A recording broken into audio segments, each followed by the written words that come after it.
We acknowledge the original owners of the land on which we podcast, whose stories were told for thousands of years. Today, we are recording in Meanjin. We pay our respects to elders past and present who may be listening. Sovereignty was never ceded. A quick note before we get started that there may be some swearing in today's podcast. If you don't like swearing or usually listen with children in the car, you have been warned.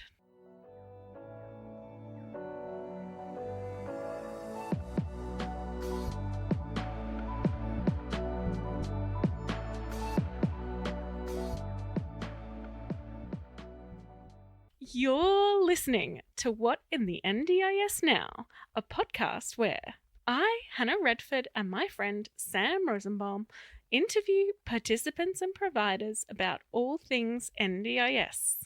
Hey Anna, how you going?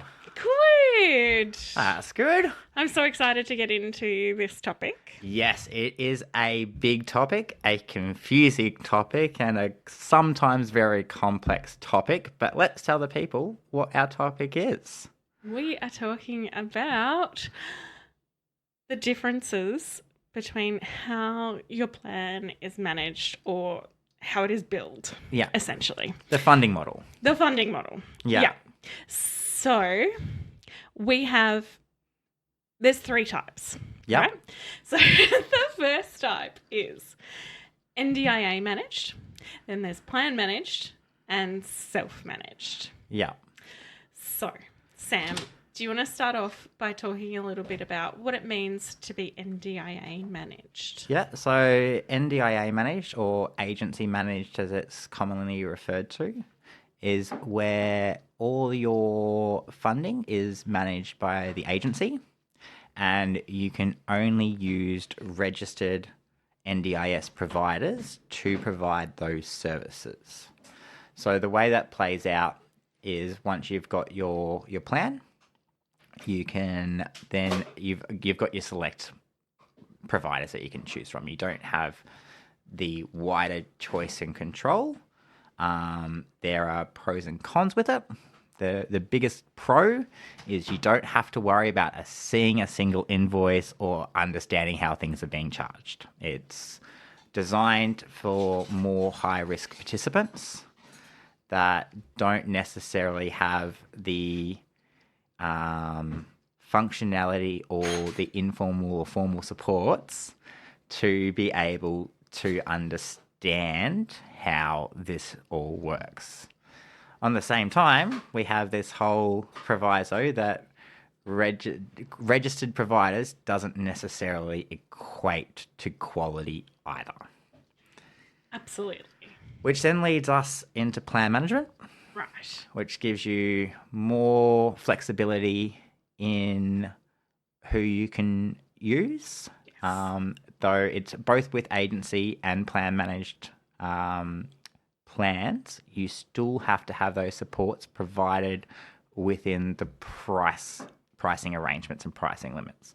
So that means that your providers that you're using for core supports, capacity building, or some of the capital items, they have to follow the requirements of the price PAPL, or the pricing arrangements and pricing limits. You don't have to have registered providers. You can have unregistered or registered. You can choose where they are, how they fit. You can split them between multiple agencies. So you could have two providers providing core supports in different manners, and that's up to yourself as an individual to decide how you want that to play out and who you want your supports to come. You can use the independent support model. You can engage directly with independents, or you can use some of the marketplace providers such as Mabel, Higher Up, Kind. They're some of the big ones on the market. And then lastly, we have self-managed. Yes. And self-managed is probably the one that is more complex, but it's often really good if you are a bit technical, savvy with with a computer. Yeah. Not that it takes a whole lot, because it's so I self-manage my children's plans. The original reason why I did this was really the only people I've seen that charge above the price limit is a psychologist. And we'd had a psychologist who we'd used for a little bit, and they did it above the pricing limit. And so I wanted to be self-managed so that we could continue to see them. Yeah. Now we don't do that, but that's okay. But it's actually like relatively easy in the sense that what happens is the provider sends me an invoice. I hop on to MyGov where the NDIS is linked, and then I go into whichever child's plan the invoice is for, and then they've got tiles there, so it's pretty relatively easy to sort of understand. And you pop in there all the information that's on the invoice, and then the money goes into my bank account, and then I pay the provider from there. Now, so it does require a bit of manual work still it's a lot of manual work. So it is probably not for everyone. Definitely No. more if you're there. Like I have managed. So my mum had aged care funding, and I ended up self-managing, or sort of a mix of self and plan managing the funding model with it. But that at that point in time, I definitely had capacity and the time and the knowledge base to do that. But compared to now, I definitely don't have that same ability with time. So each of the models have a pros and cons.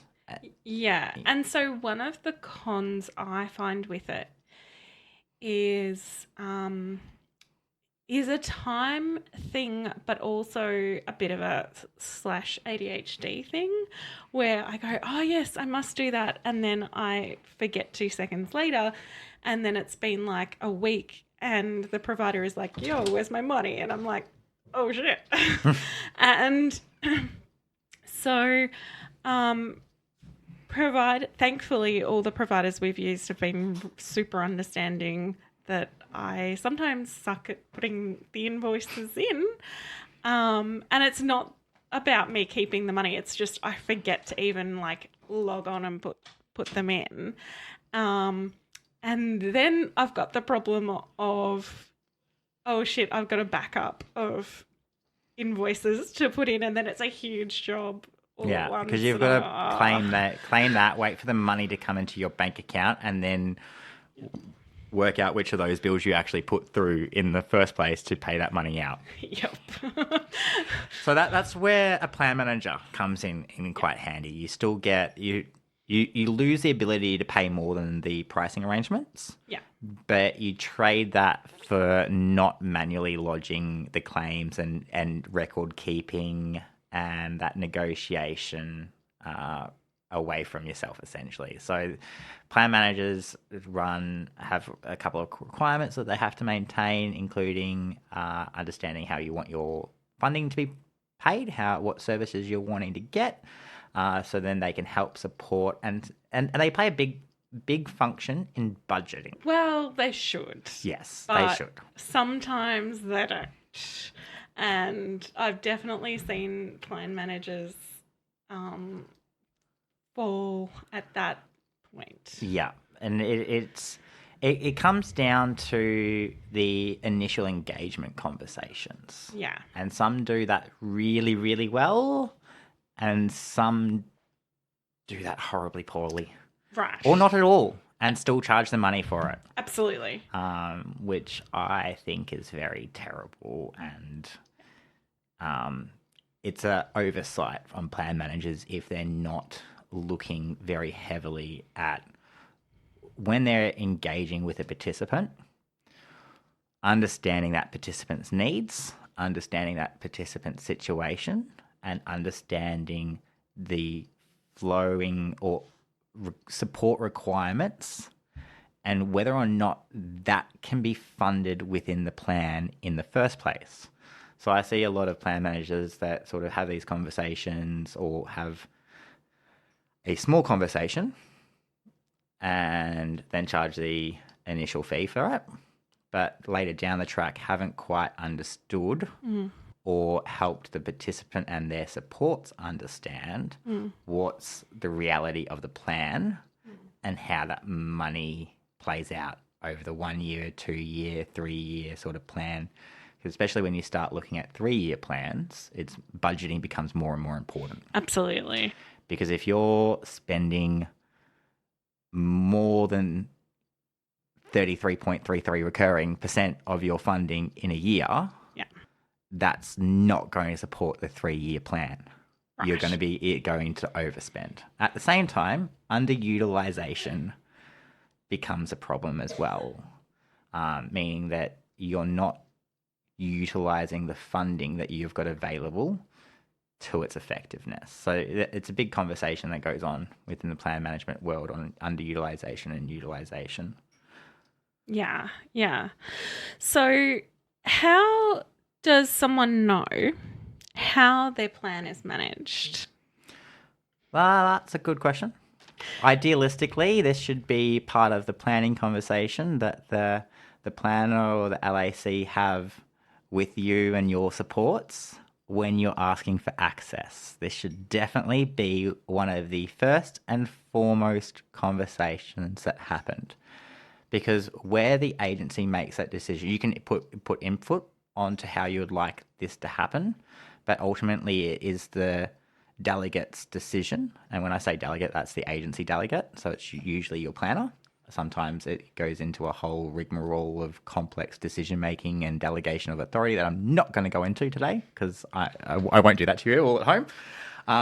But they risk assess it essentially. So what is the risk of you having your funding self-managed versus plan managed versus agency managed? If there's a high risk of vulnerability or levels of vulnerability, that's more likely that there will be portions or the whole of your plan will be agency managed. Now, where I say portions, the agency does have the ability to split the payments or the core funding into either agency, plan, or self.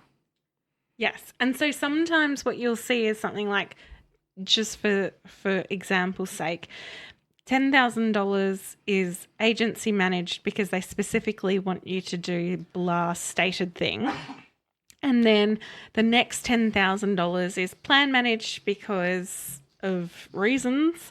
And then the next $10,000 could be self-managed because of another different set of reasons, right? So typically you might self-manage the consumables part of the core, and then the plan managed part could be for the support workers and stuff like that. So that's why it can even be within the same budget bucket.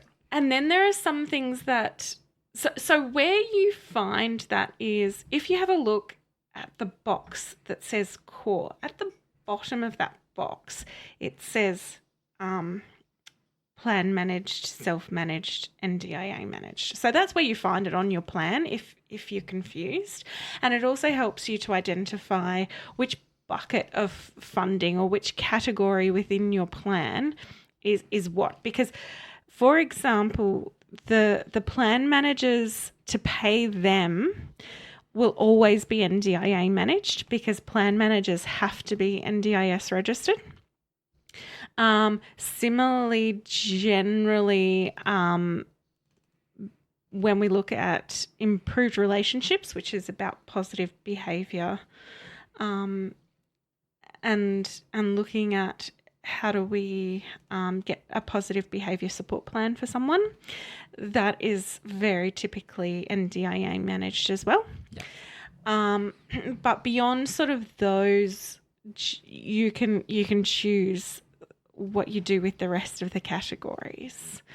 And I think that that's really important because of the difference between what it means to be an NDIS registered provider and what it means to be non-registered. Yep. And that each company will make a decision about whether to spend what is a fairly big lot of money to become registered or not. So very true, because that's a very time and money intensive activity to become registered. And it's, as we're sort of discussing today, the key point, like around self and plan managed, the big difference between agency managed is you don't have to use a registered provider. And that doesn't necessarily mean you lose quality of supports. It also doesn't mean you gain quality of supports. It means you get options. Right. And we like options because the point of the NDIS was choice and control. It is choice and control.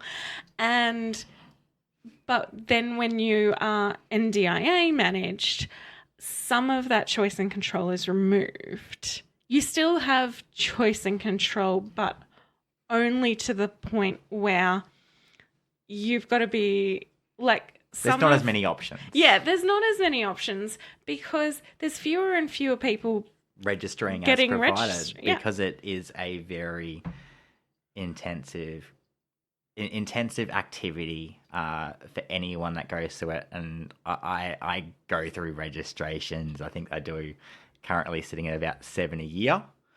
And it is a lot of work. Like, that's my specialty, and it is a lot of work. So there's the big running conversation, and I think you and Alicia in episodes, I want to say six, had some really good discussions around this, around whether or not what that registration looks like, what the requirement. And if I remember correctly, Alicia had a statement around that she wants to see more emphasis around registration, and you had a counter on that it doesn't make that quality. But what I think the letdown is the framework that auditors use to certify a NDIS registered company. Yeah. So it's based off what is called the International Standards Organization, and they've got frameworks for quality management systems, or a QMS. And that's how the agency and the Quality and Safeguards Commission came up with the framework. So what they do is there's the, whether you're, I won't go down to the registration path and how that works, but it does have an impact that when the agency developed the framework for the auditing companies that go out to NDIS providers to go, yes, you should be registered or not. They base it off the quality management framework, but didn't have the same level of scrutiny that's what's in the quality management ISO requirements. So they built their framework around that, but left out quite a lot of key indicators that auditors had to use to gauge metrics around quality. And then they put this quality and safeguards framework in, but didn't have that same rigor. So, for example, the big one that grinds my gears from auditing is there's not the requirement to look at other legislation and laws that impact that. Where in quality ISO quality management systems, there is a requirement to look at all legislation that impacts the business being audited, and they've got to have systems in place to support all of that. Where the NDIS Quality and Safeguards Framework is very much the NDIS Act into itself. So it misses out all the other legislation that goes into supporting or that impacts NDIS providers. And then a lot of people go out, get registered, and they just assume that they're complying with everything they need to. Yeah. But the NDIS is one element of everything that a provider has to do, because there's state-based legislation, there's federal, and then there's bigger picture stuff. So the UN conventions, and yes, the NDIS Act is based off it, but it doesn't have this.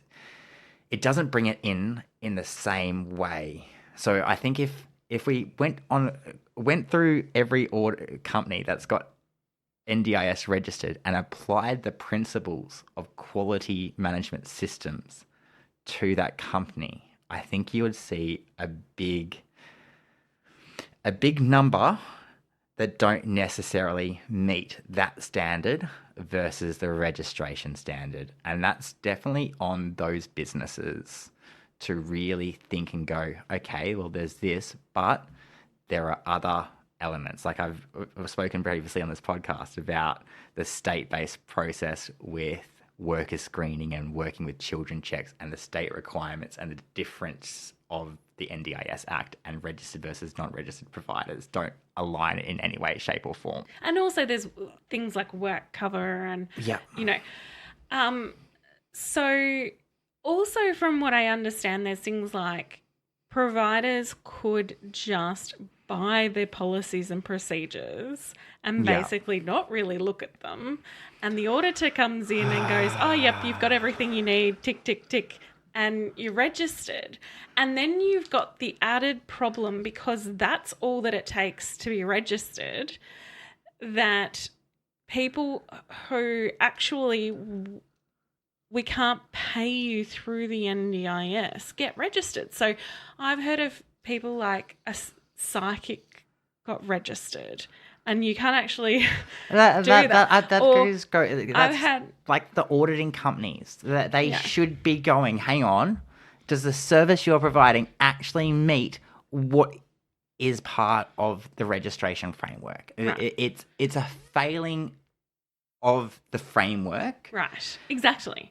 And or like I've had a provider that is like, brilliant remedial massage place, and that's not their real name. That was made up. And they get registered, and then they go, oh, except it specifically states in the pricing arrangements and price limits, the PAPL document, that we cannot use the NDIS funding on massage. Yeah. And so it drives me bananas, because then a participant comes to me and says, oh, but they're a registered provider, surely I can use them. And I'm like, that's meaningless, unfortunately. Because registered providers, like you could be a registered provider for core supports, but that does not mean you can be registered for behavioural therapy or implementing behavioural support plans.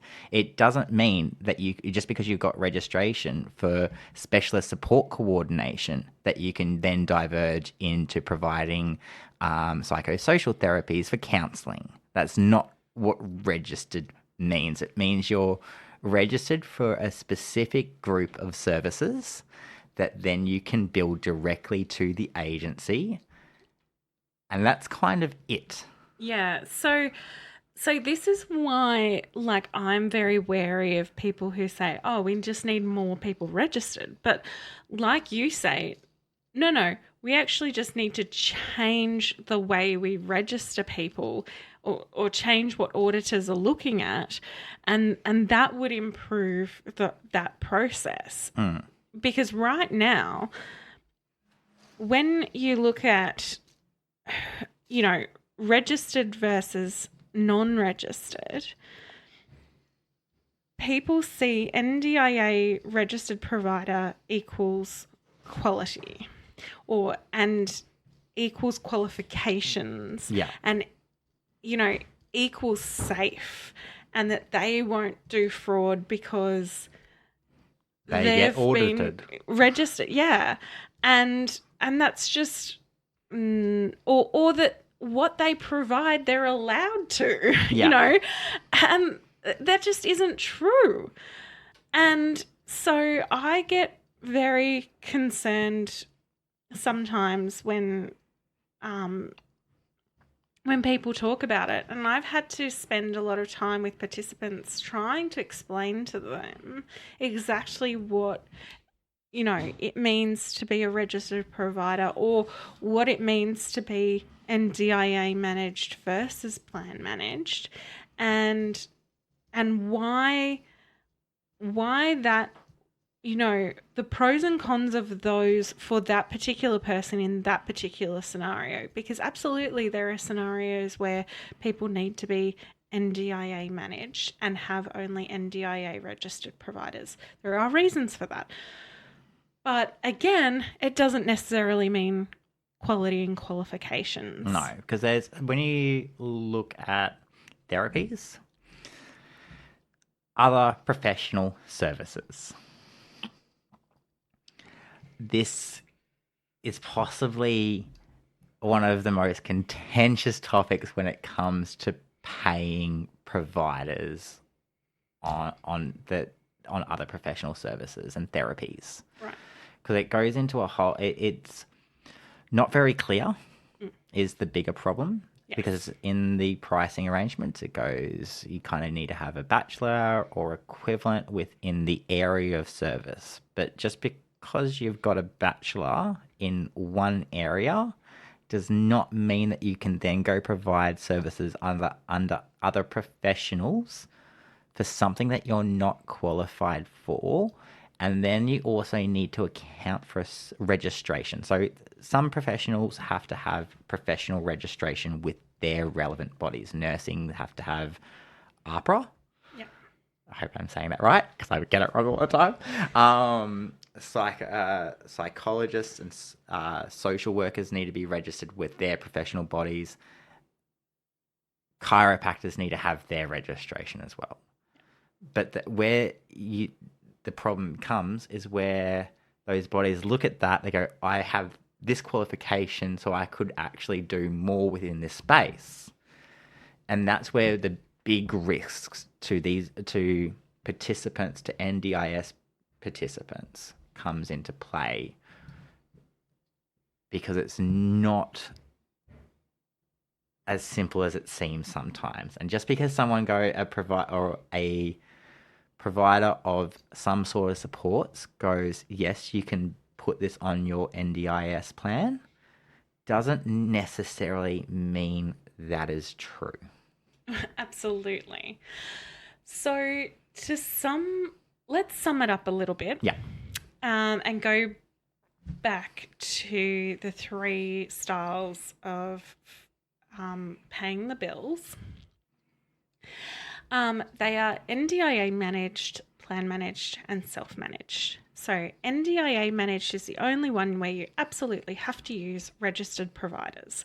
The other ones you don't, and that's sort of their main advantage. Now, to also just really quickly say that while all plan managers essentially do the same job, every single plan manager does it completely differently. Has different skill sets and knowledge base around it. Right. And so it's always worth having a look at how does this plan manager do it compared to this other one. And just because one plan manager says that they can pay for something in a particular manner does not mean that is the correct way either. Right. Because there are some plan managers that like to say yes and only yes, and that is not always the right answer, as much as we would like to hear it individually. Yeah, exactly. So, the other differences between plan managers are things like, do you need a plan manager that is really technical and has like a flashy app that you can have on your phone and you can see how much is in your plan at any given time? And then versus, do you want someone that just is there and you can get through and call them whenever you want to be able to have a chat to them. Personalized service versus like group of staff that you have to single point of contact versus you just want to have someone to contact. Yeah. There's lots of things, and you need to take your own needs into consideration when you're choosing a plan manager. Absolutely. And make sure that when you're in your planning meeting or review meeting and you're discussing how your plan is going to be managed, please talk to the LAC or the planner and get them to really thoroughly explain it to you and what category is going to be under what type of management, and make sure that it works for you and it's not the LAC or the planner. Yeah, because you've had some real experience where the planner has failed to explain this and had some really big impacts, long-term impacts on the participant and their supports. And not understanding the decisions they're making, and then essentially having to paying for some of the stuff out of their own pocket that they could have put the plan, and this is purely because the planner didn't provide thorough understanding around these decisions. So, yeah, short form summary: self-managed. You can choose who you want, pay how you want. No real barrier there. Plan manager is you get to still choose who you want, whether it be registered or unregistered, but you have to be within the pricing arrangements and pricing limits. And agency managed is you have to go with registered, and they've got to pay within the pricing limits as well. So they're the big things. It is flexible in how you choose it. It's just up to you and your support in informal support circles as to what you need from your NDIS plan. But I think this has been a really good conversation, and I hope that people at home didn't get more confused by it. Absolutely. And we will, in coming weeks and episodes, we will be talking to a plan manager and a few different plan managers to talk about, how that specifically works. Yeah. So awesome to talk to you about that. As always, Hannah. Thanks, and thanks for everyone at home for listening. We had a pretty big milestone recently with our numbers. We're over 400 almost listeners. At 500. 500. Yeah. Who knows by the time this episode's actually come off, we might have a bit gone above that. But thank you very much for everyone for listening. We're loving doing this podcast. It's fantastic. Yeah, loving it so and loving much. the support. It's great. Yeah, it's really good. Thank you for listening. Please share with people you know. You can email us at whatinthendispod@gmail.com. To contact me, it's hannah@tulipcoordination.com.au. And to contact Sam, it's sam@rosenbaum.consulting. Until next time, as the Green Brothers say, don't forget to be awesome.